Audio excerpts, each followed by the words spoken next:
Bonjour, bienvenue dans Politique. Notre invité aujourd'hui, Najat Vallaud-Belkacem. Bonjour.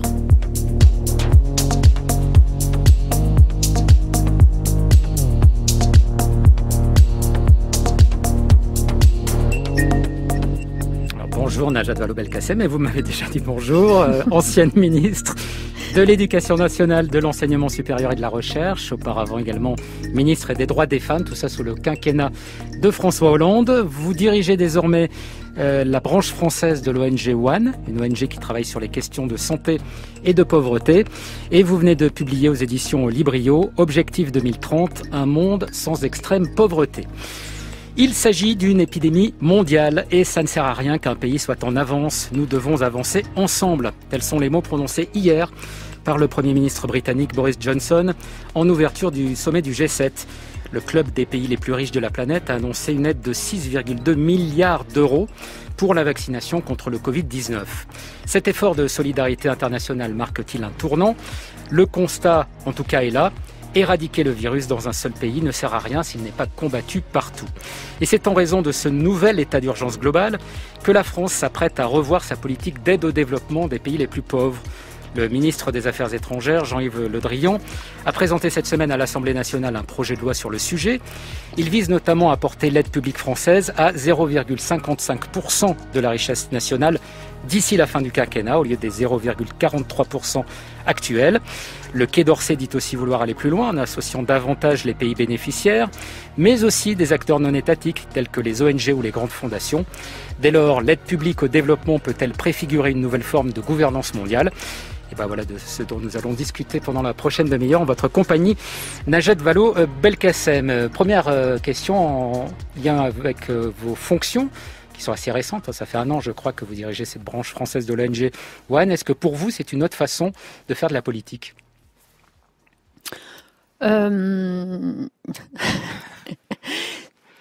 Ça vous laisse sans voix. Non, je réfléchis. Si on considère la politique au sens noble du terme, c'est-à-dire véritablement agir pour la cité, pour l'intérêt général, pour le bien commun, alors clairement, les hommes et les femmes politiques ne sont pas les seuls à y contribuer. Donc clairement, la société civile, lorsqu'elle s'organise dans le sens de la défense de l'intérêt général et non pas en lobby qui défendent des intérêts privés, cette société civile-là a toute son importance, tout son poids. Il faut peut-être préciser d'ailleurs ce que fait cette ONG One, c'est essentiellement des campagnes de sensibilisation et du plaidoyer auprès des gouvernements sur les questions de santé et de pauvreté. C'est bien faire de la politique, ça. C'est ça, c'est-à-dire qu'en fait, dans le monde des ONG, on distingue généralement celles qui interviennent sur le terrain, dans le service aux populations, avec un certain nombre de prestations aux populations, d'aide humanitaire par exemple, et puis celles qui sont davantage dans le plaidoyer en amont pour que de grandes politiques soient adoptées par les gouvernements, par les institutions internationales, avec les financements allant avec, au service, en l'occurrence, de la lutte contre l'extrême pauvreté et les maladies évitables. Les maladies évitables étant concrètement ces maladies pour lesquelles on a des traitements, mais dont les traitements n'arrivent pas aux populations les plus vulnérables du bout du monde et qui font encore des millions de morts. Donc nous, on est davantage dans ce plaidoyer. On pourrait nous considérer comme finalement une institution de lobbying. Hein. C'est pas ici en France, il a toujours une connotation négative ce mot, mais le lobbying, si ça signifie faire pression et notamment faire monter l'opinion publique pour qu'elle fasse pression sur les gouvernants pour qu'ils aillent dans le sens qui nous paraît pertinent. Oui, c'est ce que nous faisons, sauf que nous faisons évidemment du lobbying, encore une fois, pour l'intérêt général, pour que des populations soient sorties de l'extrême pauvreté. C'est-à-dire que vous, Najat Vallaud-Belkacem, en tant que directrice de One France, vous avez aussi comme interlocuteur, par exemple, des ministres, ministère de la Santé, ministère du Budget. Oui, absolument. Absolument. Nos interlocuteurs, en effet, c'est à l'échelle des pays, parce que nous intervenons à la fois à l'échelle de notre pays, mais aussi à l'échelle internationale. Donc à l'échelle d'un pays, c'est évidemment le gouvernement et le Parlement. Donc le gouvernement, c'est en effet beaucoup les ministres des Affaires étrangères, de l'économie et des finances, et puis quelques autres en fonction des sujets. Les parlementaires, lorsque par exemple on est en train d'adopter la loi inégalité mondiale, donc que vous évoquiez tout à l'heure, on a eu beaucoup d'échanges avec des parlementaires de tous les bords, enfin en tout cas ceux qui se disent intéressés par le sujet, pour faire progresser les amendements, les choses qu'on peut améliorer dans la loi. Donc ça, c'est au niveau français. Puis au niveau international, nos interlocuteurs, ça va être évidemment la Commission européenne, s'agissant de l'Union, ça va être la Banque mondiale, le FMI, ça va être les institutions aussi qui organisent des sommets comme le G7, le G20. C'est notre quotidien. Alors cette loi a donc été présentée par le ministre des Affaires étrangères, Jean-Yves Le Drian, cette semaine à l'Assemblée nationale. Projet de loi de programmation relatif au développement solidaire et à la lutte contre les inégalités mondiales qui vise à revoir, très long, hein. Voilà, qui vise à revoir ce qu'on appelle l'APD, c'est-à-dire l'aide publique au développement. Premier article, l'idée c'est de porter donc cette aide publique au développement de la France de 0,43%, je crois, aujourd'hui, de la richesse nationale, à 0,55%. Est-ce que pour vous, Najat Vallaud-Belkacem, c'est un effort que vous considérez comme, si ce n'est suffisant, en tout cas conséquent ? Alors, c'est un effort qu'il faut saluer, évidemment. Après, dans les détails, le sujet, si vous voulez, c'est de s'entendre sur les chiffres qu'on met derrière. Et notamment, par exemple, s'agissant d'une ONG comme la nôtre, nous demandons bien à ce qu'on se base sur le PIB de 2019, c'est-à-dire avant Covid-19, pour en déduire le montant de ce 0,55%. Donc c'est des choses qui sont en train de s'ajuster dans la discussion parlementaire précisément, mais c'est un effort qu'il faut saluer. Et puis surtout, ce qui a été inscrit dans le texte grâce à la discussion de vendredi, c'est enfin le 0,7% à horizon 2025. Qui est une promesse vieille de 50 ans. Il y a 50 ans que nos pays se sont engagés à le respecter. 0,7%. Voilà, c'est pas juste un objectif pour la France, c'est l'ensemble des pays développés qui se sont fixés cet objectif il y a déjà fort longtemps. Il y a déjà 50 ans et certains de ces pays l'ont atteint régulièrement, ce 0,7%. Nous, la France, jamais.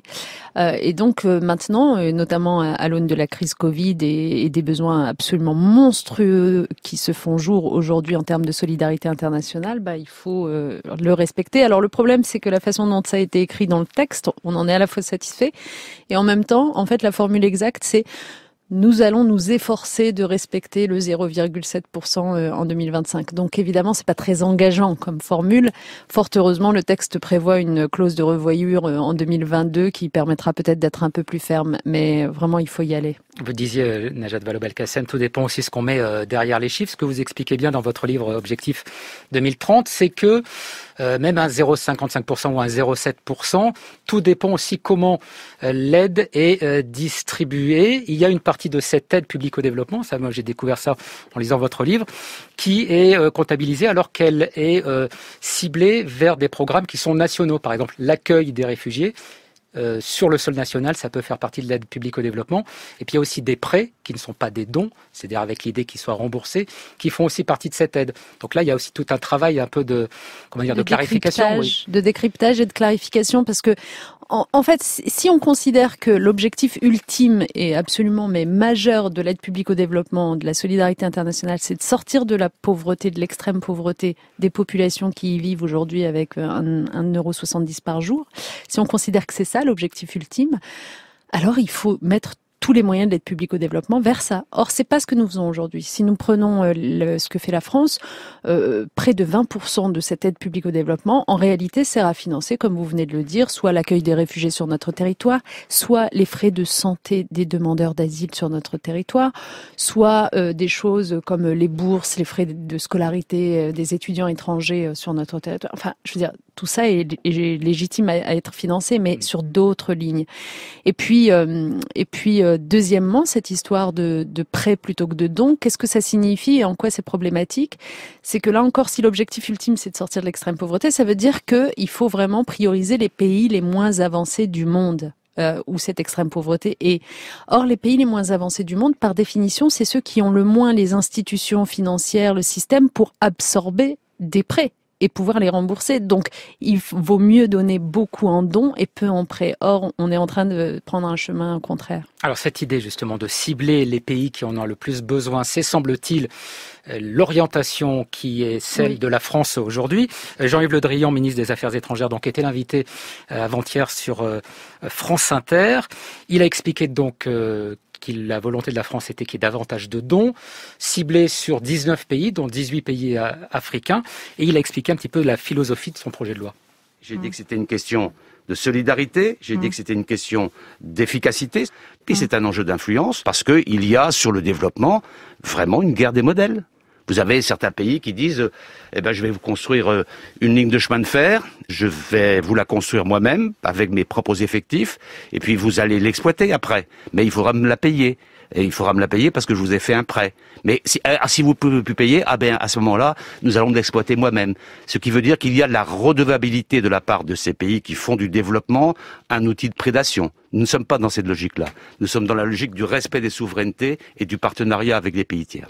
Il faut qu'il y ait une influence d'un modèle de développement qui soit partagé, et ce modèle-là, c'est le nôtre, c'est celui que nous allons développer grâce à un changement de méthode, grâce à un changement de braquet en termes financiers qui nous permettra d'avoir une autre logique.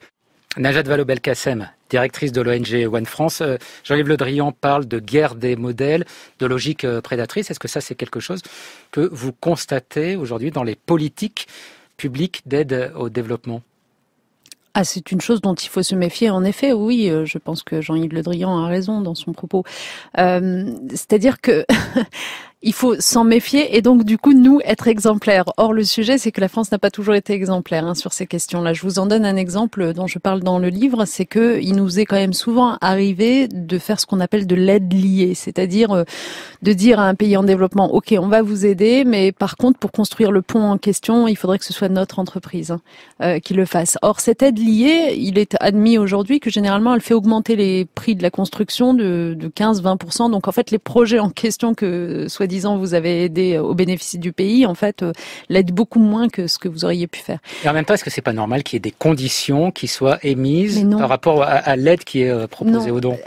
Enfin, je veux dire, ça dépend quel type de conditions. Ce que je viens de décrire, cette aide liée, non, elle n'est pas bienvenue. Il ne faut pas faire ça. Il faut pas rentrer dans ce genre de raisonnement parce que vous perdez de vue, encore une fois, l'objectif ultime qui est de sortir des populations de l'extrême pauvreté. Donc, pour ce faire, vous devez évidemment prendre les projets les plus efficaces, à la limite faire travailler des entreprises du pays. C'est peut-être plus utile pour le développement économique de ce pays que de faire travailler vos propres entreprises. Enfin, il y a plein de sujets comme ça. Mais deuxièmement, quand on parle des conditions, il y a aussi, de la part d'un certain nombre de donateurs, une tentation de plus en plus de conditionner l'aide publique au développement à la maîtrise des flux migratoires.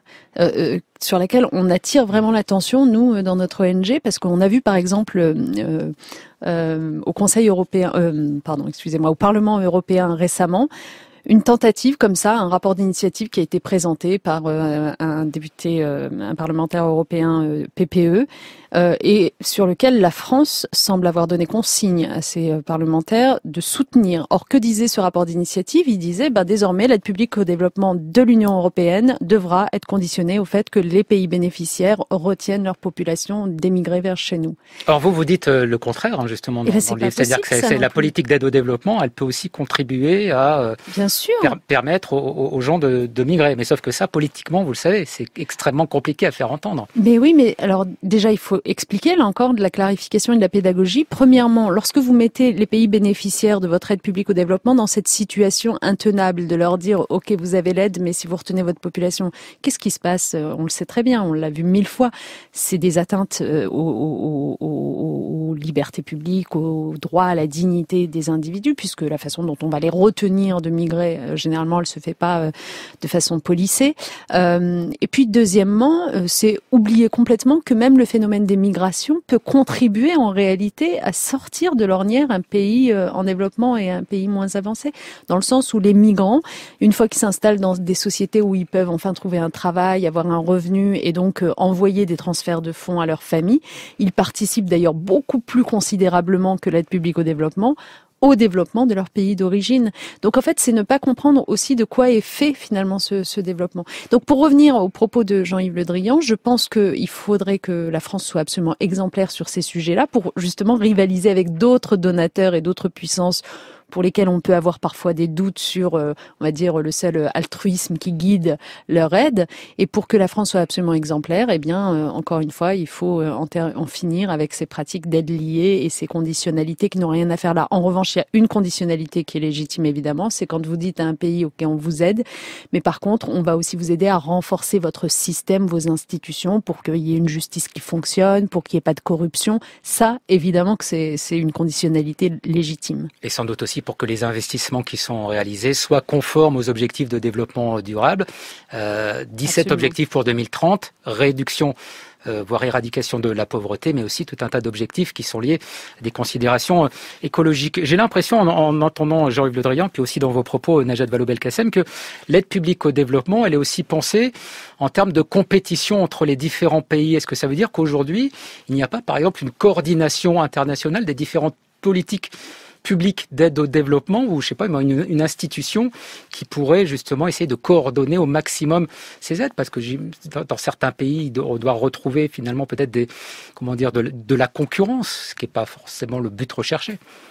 C'est une très bonne question. En fait, l'un des regrets qu'on peut nourrir s'agissant de l'aide publique au développement, c'est qu'elle se fait assez peu sous forme multilatérale, qu'elle se fait beaucoup plus en bilatéral. Alors que il est assez avéré que le multilatéral est plus efficace parce que ne serait-ce que plus de moyens vont pouvoir être mobilisés. D'ailleurs, si vous prenez par exemple la réponse au Covid-19 là en ce moment que vous évoquiez avec la réunion du G7 d'hier, on arrive à récolter 6,5 milliards de dollars. Entre parenthèses, la France, elle, n'a pas fait d'annonce financière. C'est quand même un regret, quand on pense que l'Allemagne seule a annoncé hier 1,5 milliard d'euros. Bref, donc en multilatéral, on arrive à mobiliser plus de moyens et à être plus efficace. Mais la vérité, c'est que ces dernières décennies, c'est plus le bilatéral qui l'a emporté. Alors il y a Parce qu'il y a aussi un enjeu de puissance, j'imagine. Bien sûr. Et d'influence. D'influence commerciale, d'influence culturelle. Et c'est bien pour ça qu'il faut vraiment faire la clarté sur ce qu'est l'aide publique au développement et ce que doivent être ses priorités pour la sortir un peu justement de ce jeu d'influence. Si on se met tous d'accord, comme ça a été le cas en 2015, au moment où sont adoptés ces objectifs du développement durable devant l'ONU. Si on se met tous d'accord sur le fait que l'aide publique au développement, elle doit servir les populations les plus pauvres, ça veut dire par exemple que ce qui doit guider les donateurs, c'est d'être le plus aligné possible avec les besoins qui émergent des pays bénéficiaires, de soutenir les besoins dont ont besoin, les projets dont ont besoin les pays bénéficiaires. Or ça, on voit qu'on en est encore assez loin.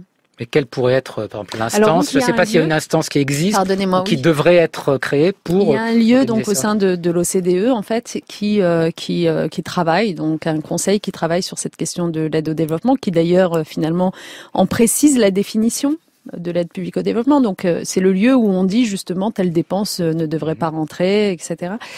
Et c'est pas suffisamment contraignant. Clairement, c'est plus un lieu, une espèce de conseil scientifique qu'une instance contraignante. Mais vous savez, ce qu'a mis à jour la pandémie Covid-19, vraiment, c'est la lacunaire gouvernance mondiale sur plein de sujets. Moi, je suis frappée de voir ça. C'est-à-dire que ce serait merveilleux qu'au sortir de là, on repense un certain nombre de cercles qui n'existent pas, en effet. Je vous en donne un exemple. Lorsqu'on a beaucoup plaidoyé, nous, pour que les pays les plus pauvres voient leurs dettes allégées face à la Covid-19, parce que sinon ils ne pouvaient pas faire face aux difficultés.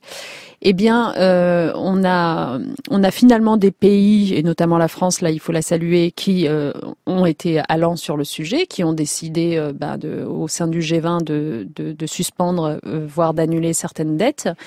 Mais jamais on a réussi à mettre autour de la table les créanciers privés, alors que les dettes dont on parle, elles sont à 30% détenues par des créanciers privés. Mais on n'a pas de cercle international dans lequel une telle gouvernance pourrait s'opérer. Et en fait, je me dis, aujourd'hui, il faut repenser tout ça. Et donc, cette aide publique au développement aussi. Il y a une instance de gouvernance qui vient de voir nommer à sa tête une nouvelle directrice, c'est l'OMC, l'Organisation mondiale du commerce, alors qui n'est pas très bien en point, parce que les accords multilatéraux sur le commerce sont de plus en plus rares. Là aussi, on est beaucoup dans le multilatéralisme. Il se trouve que cette nouvelle directrice, alors pour la première fois, c'est une femme. Pour la première fois, c'est une africaine. C'est une Nigériane. Elle s'appelle Ngozi Okonjo-Iweala. Est-ce que ça vous paraît... pour l'effort de prononciation. Est-ce que ça vous paraît, Najat Vallaud-Belkacem, intéressant, en tout cas, que ce soit une femme africaine qui dirige aujourd'hui cette institution? Est-ce que, là aussi, peut-être dans la gouvernance mondiale, c'est le signe que ce ne sont plus seulement les pays riches, les pays développés qui gèrent les affaires mondiales? Ou bien est-ce que ça vous paraît quelque chose de purement cosmétique? Ah non, pas du tout, ça me paraît pas cosmétique. Je trouve ça absolument formidable et c'est une très très bonne nouvelle. D'autant que pour ceux qui connaissent un peu Ngozi Okonjo, la vérité c'est qu'elle a fait ses preuves aussi comme ex-ministre des Finances de son pays. Enfin, elle est assez forte. Elle est à assez la Banque mondiale également, à la travaillant Banque sur les questions de mondiale, pauvreté exactement. d'ailleurs. Elle est à la fois assez charismatique et experte du sujet. Donc qu'elle se retrouve à la tête de l'OMS est de l'OMC pardon, est une bonne nouvelle. Je pense de manière générale que les pays du Sud sont en train, là aussi il y a une redéfinition qui est en cours, sont en train de redéfinir un certain nombre de polarité et de jouer un rôle d'initiative plus important. J'en veux pour preuve, par exemple, toute la réflexion autour des droits de propriété intellectuelle des vaccins Covid-19. Vous savez, il y a toute cette question, est-ce que les laboratoires pharmaceutiques qui ont trouvé les vaccins les premiers ne devraient pas, pour qu'on en produise plus rapidement beaucoup, partager la formule de leur vaccin avec d'autres labos? Pour vous, ça doit être un bien commun, considéré comme un bien commun. Voilà, pour en faire en réalité un bien commun. Eh bien, ce sont deux pays du Sud, à savoir l'Afrique du Sud et l'Inde, qui ont été porteurs au sein de l'OMC, justement, l'Organisation mondiale du commerce, d'une proposition visant à suspendre temporairement les règles de droit de propriété intellectuelle. Et aujourd'hui, ils sont suivis par une centaine de pays du monde qui ont compris que oui, il y avait une situation exceptionnelle et que si on veut faire de ce vaccin un bien public mondial, il faut le faire concrètement. Et j'aimerais bien que l'Union européenne et la France les rejoignent, d'autant qu'il y a d'autres pays qui se laissent convaincre. L'Italie, par exemple, maintenant les soutient aussi. Donc, en tout cas, cette démarche a été initiée par des pays du Sud. Et je pense que les pays du Sud qui ont été confrontés quand même à la question du sida, qui ont été confrontés à à la question d'Ebola, etc., ont acquis une expertise et une expérience dans la façon de parer au plus urgent en matière de santé publique. Est-ce que cette aide publique au développement, elle doit aussi prendre en compte justement cet aspect-là, cette expertise des pays moins développés? Je voudrais vous lire l'extrait d'une interview assez récente qui a été donnée par le patron de l'AFD, donc Agence française de développement, Rémi Rioux, pour le journal La Croix. Il dit ceci à propos donc de l'APD, l'aide publique au développement. Pendant longtemps, la politique de développement, c'était Robin des Bois. On prenait l'argent aux pays riches, dits développés, pour le donner aux pays pauvres, dits sous-développés. Mais en 2015, donc avec l'accord climat de Paris, on a décidé de regarder tous les pays du monde en fonction d'un second axe, l'empreinte écologique. Et d'un seul coup, le monde a changé. Et la politique de développement avec lui, et ce qu'il dit dans la suite de l'interview, c'est que finalement, on se rend compte que les modèles de développement des pays industrialisés sont à l'origine de la catastrophe écologique et qu'il y aurait peut-être aussi un retour d'expérience à prendre de la part de ceux qui subissent ce réchauffement climatique, qu'ils subissent sans en être les responsables. Bien sûr, je partage ce qu'il dit. En réalité, 80% des émissions de gaz à effet de serre proviennent des pays les plus riches et les principales victimes, les premiers à subir les effets de ce changement climatique sont dans les pays du Sud.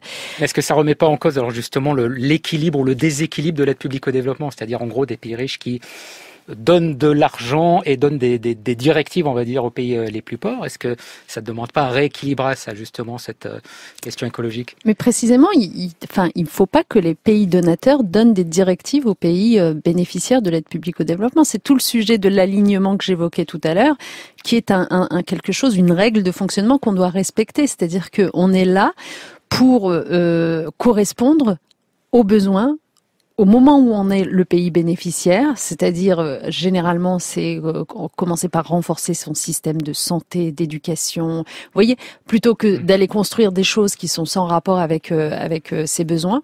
Donc une fois qu'on a fait ça, oui, il a raison lorsqu'il dit qu'il faut aussi qu'on s'inspire de ce que font un certain nombre de ces pays. J'en reviens à la question, au-delà de l'écologie, j'en reviens à la question de la pandémie, par exemple. Les premières réponses apportées par des pays du Sud en Afrique qui avaient été confrontés à Ebola et qui du coup étaient nourris de l'expérience, auraient dû nous inspirer davantage sur leur façon, par exemple, de ne pas oublier des pans entiers de la population, les réfugiés. Vous savez que les pays du Sud ont énormément de réfugiés chez eux, 80% des réfugiés sont dans les pays du Sud, qui ont été quand même concernés par un certain nombre de mesures de protection, etc.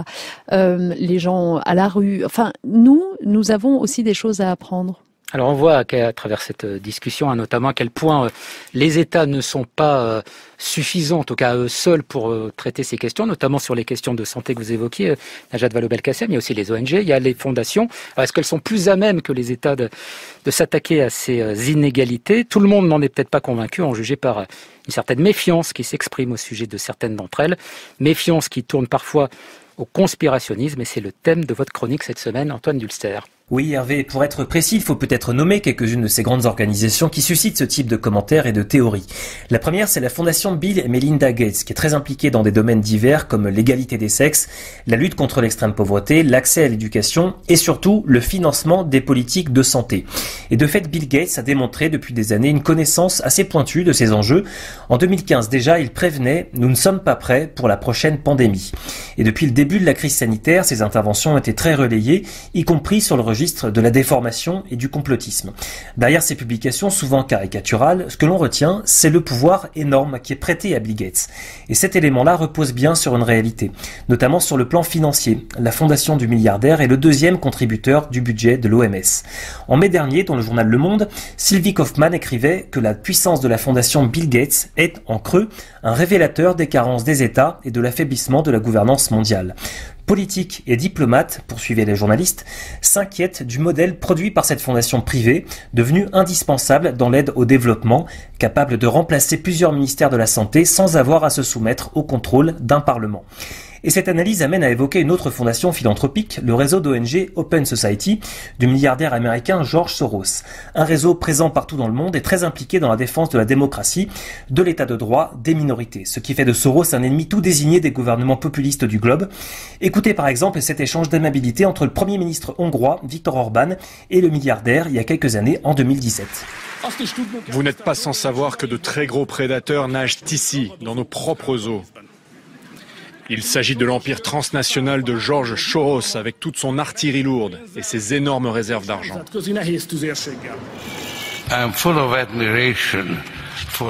J'ai une profonde admiration pour le courage du peuple hongrois qui a résisté à la déception et à la corruption de l'État mafieux mis en place par Viktor Orban. Et à l'origine de cet échange, il y avait le vote d'une loi en Hongrie qui obligeait les ONG à rendre publics leurs donateurs étrangers. L'ensemble des ONG présentes dans le pays s'inquiètent alors des conséquences de ce dispositif dans un contexte défavorable aux défenseurs des droits humains. La loi a depuis été censurée par la Cour de justice de l'Union européenne, mais la tendance en Hongrie et ailleurs n'est pas bonne, car les ONG ont toutes les caractéristiques de bouc émissaire parfait pour les problèmes du moment. Il est évidemment légitime pour les États d'encadrer l'action des fondations étrangères sur leur territoire, mais il est tout aussi légitime de s'inquiéter lorsque cet encadrement devient le prétexte à des attaques contre les droits fondamentaux. Najat Vallaud-Belkacem, on est quasiment au terme de cette émission. Je voudrais pour terminer vous poser une question un petit peu plus personnelle à partir de votre avant-propos de ce livre Objectif 2030, un monde sans extrême pauvreté. Vous écrivez « J'ai eu la chance et l'honneur d'exercer des responsabilités au sommet des collectivités de l'État. Avec du recul et sans rien renier de ces combats, je perçois combien leur caractère hexagonal en limitait la portée. Ces dernières années, j'ai pu mesurer combien la justice et la solidarité doivent se penser à l'échelle mondiale. » Et c'est-à-dire que vous avez abandonné toute ambition politique à l'échelle nationale. Pas forcément, mais je crois surtout que ça veut dire que j'ai mieux compris que par le passé les interdépendances de notre monde et que je comprends comme personne aujourd'hui à quel point nous avons besoin, au fond, sur un plan national comme sur un plan international, de comprendre que nous sommes embarqués dans le même bateau et que si nous en laissons tomber à l'eau, eh bien, ça nous revient en boomerang.